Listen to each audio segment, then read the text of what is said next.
নিৰ্বাচন সমাগত আৰু এই নিৰ্বাচনৰ কাৰণে পূৰ্ণ গতিত আমি কাম কৰি আছোঁ। আমাৰ সকলো কৰ্মীবিলাকে কাম কৰি আছে। এতিয়া সকলো বুথ কমিটি আমাৰ শক্তিশালী হৈছে আৰু সকলো জাতি জনগোষ্ঠীৰ লোকসকলে সদায় সহযোগ কৰি আহি আছে।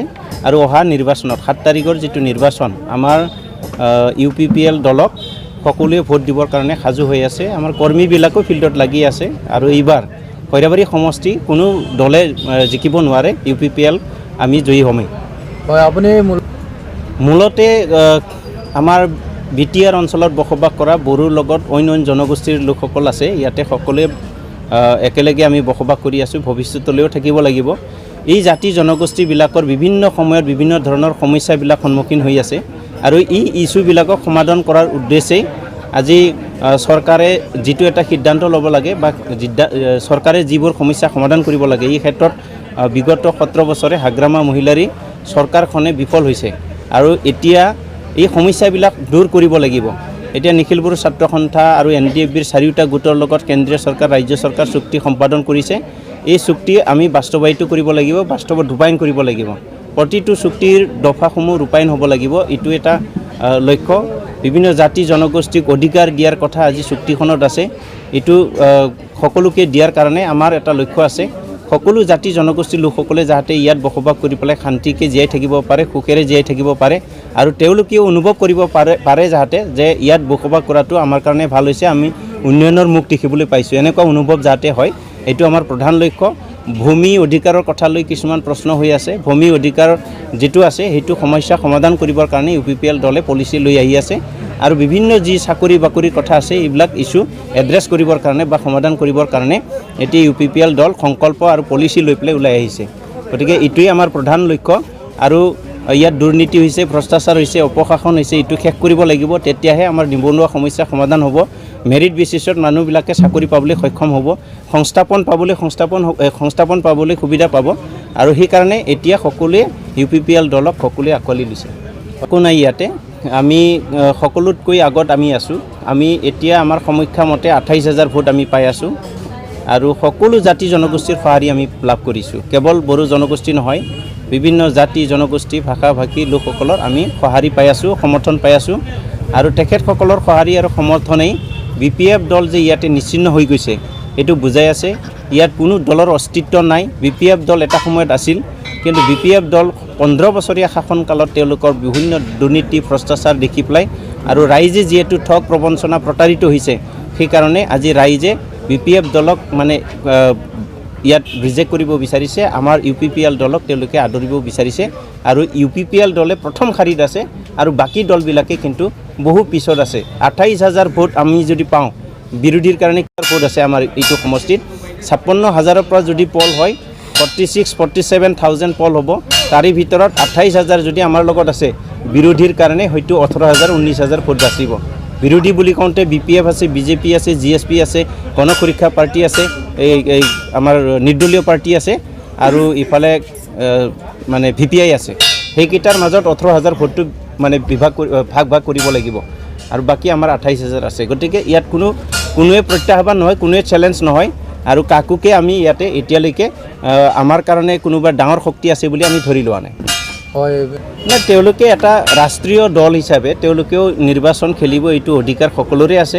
ৰাষ্ট্ৰীয় দল, আঞ্চলিক দল সকলোৰে অধিকাৰ আছে আৰু তেওঁলোকে ইলেকশ্যনত অংশগ্ৰহণ কৰিবই, প্ৰাৰ্থিত্ব আগবঢ়াব।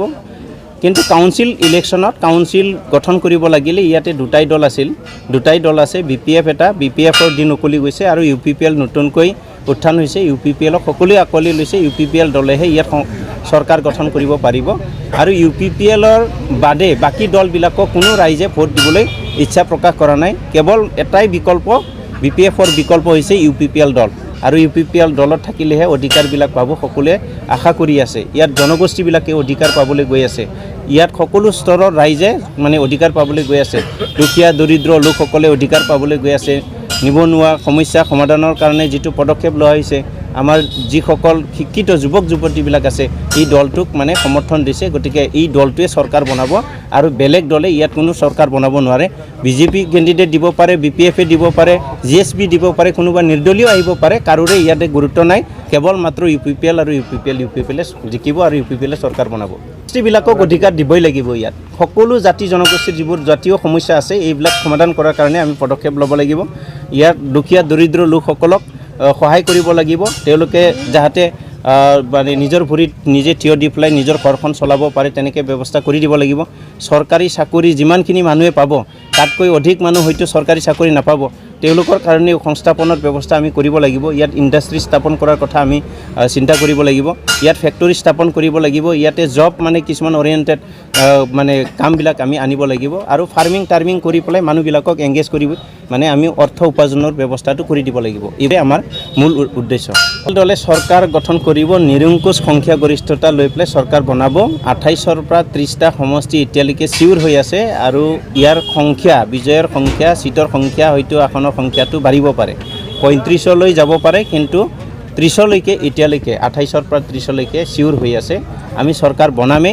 আৰু এই দলটো চৰকাৰ বনোৱাৰ ক্ষেত্ৰত ৰাইজৰে আশীৰ্বাদ আছে ৰাইজে যোনফালে থাকিব সেইফালে চৰকাৰ বনাবই পাৰিব আৰু এইটো আমাৰ UPPL দলক ৰাইজে আদৰণি লৈছে আদৰণি জনাইছে আৰু সকলোৱে আকোৱালি লৈছে গতিকে UPPL দলৰ চৰকাৰ হ'বই হয় যি দলৰ ফালৰ পৰা যি দলৰ কৰ্মীবৃন্দই এনেকুৱা হিংসাৰ আশ্ৰয় লৈছে তেখেতসকলক আহ্বান জনাইছোঁ তেনেকৈ কোনো হিংসাৰ আশ্ৰয় ল'ব নালাগে আজি ইলেকশ্যন হ'ব কালিলৈ ইলেকশ্যন শেষ হৈ যাব আমি সকলোৱে মিলি পেলাই চলিব লাগিব এইটো এটা গণতান্ত্ৰিক দেশ সকলোৰে অধিকাৰ আছে ইয়াত কাৰোবাৰ অধিকাৰটো দাবী ধমকি ভয় ভাবুকি দি পেলাই খৰ্ব কৰিব বিচাৰিলে এইটো নহ'ব গতিকে এতিয়া ইলেকশ্যনৰ বাতাবৰণ চলি আছে 7 তাৰিখত ইলেকশ্যন হ'ব আৰু 2 দিন বা 3 দিনটো ধৈৰ্য ধৰি থাকিব লাগে মই বিৰোধী দলৰ যিবোৰ মানে কৰ্মীবিলাকে যি ধৰণৰ এই হিংসাত্মক কাৰ্যকলাপত লিপ্ত হৈছে তেখেতসকলক বিনম্ৰতাৰে আহ্বান জনাইছোঁ তাত যাতে কোনো কাৰণতে হিংসাৰ আশ্ৰয় নলয় আৰু নিৰ্বাচনত যদি আপোনালোকে ভাল কাম কৰিছে আপোনালোকক সকলোৱে সহায় কৰিব যদি আপোনালোকে বেয়া কাম কৰিছে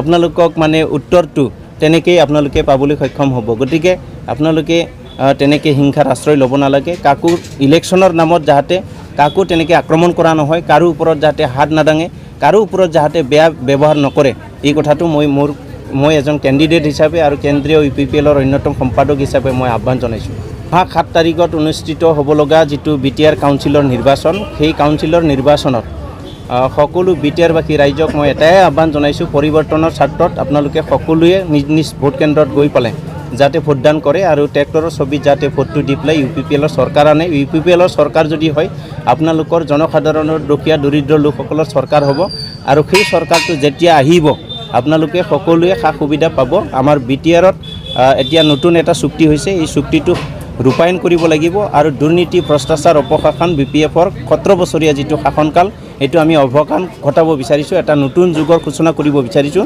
গতিকে সকলো স্তৰৰ ৰাইজক মই আহ্বান জনাইছোঁ ভোটাৰ ৰাইজক যে UPPL দলৰ ট্ৰেক্টৰৰ ছবিত ভোট দি পেলাই আপোনালোকে যাতে চৰকাৰ আনে আৰু আমাকো যাতে ৰাইজক সেৱা কৰিবলৈ সুবিধাটো দিয়ে এইটোৱে মোৰ আহ্বান